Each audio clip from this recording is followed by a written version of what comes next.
On this day that there was supposed to be a ceasefire, that Israel was 8 days into the war, there had only been an aerial campaign, and Israel was convinced there was going to be a ceasefire. The Hamas had assured the Egyptians, the Americans, and the Israelis through the Turks and the Qataris that yes, they were going to accept this ceasefire. A half hour before the ceasefire begins, they open up with a barrage. It was something like 120 rockets that day. I remember that. That was really sleight of hand to take our attention off of what they were going to do that afternoon. That afternoon, they were going to launch their first terrorist tunnel attack. Several days before, there are a group of religious Jews from Bnei Brak who have a small factory that makes what's called matzo shmura. Matzo shmura means literally watched over matzah. It's like the uber kosher matzah for Passover, which has to be watched over from the time the first seeds are planted. They have to be planted according to all the biblical strictures.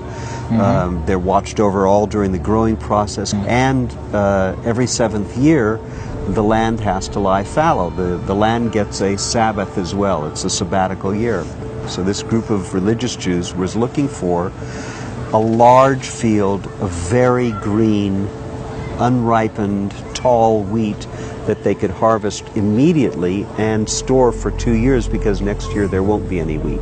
They look all over Israel. They can't find anything that meets their needs. Finally, down in an area called Otef Azah, which is like the envelope of Gaza, right on the border, they find acres and acres of a wonderful field, 5 feet tall, super green wheat, planted according to all the biblical strictures. And they go to the farmers and they say, we want to make a deal to harvest all of it right now.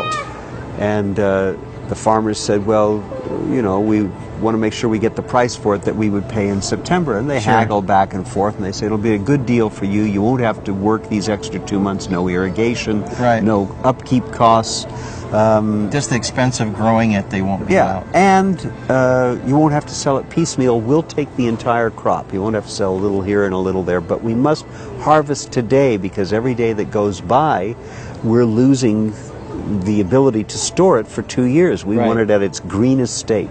We're right now less than 3,000 meters from the border. That's a closed military area. It's the closest we've been so far. On the border. Close to Gaza land right now. Yeah. As you can see, this field's been harvested and plowed under already.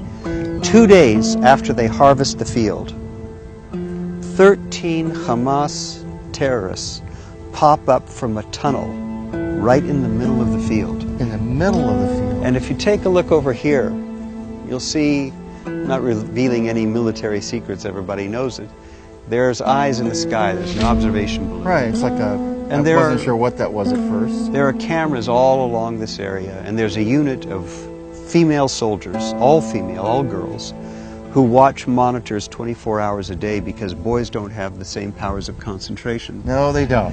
When they popped up, as they come up out of the tunnel, they do a ninja somersault and then look around going, where the heck's the wheat field?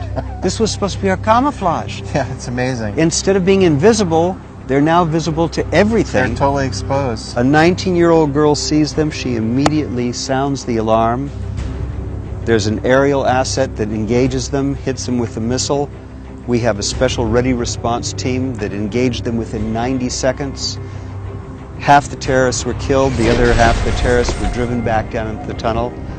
And every newspaper account that you'll find will tell you, but for those religious Jews who were following biblical strictures, we would have had a disaster.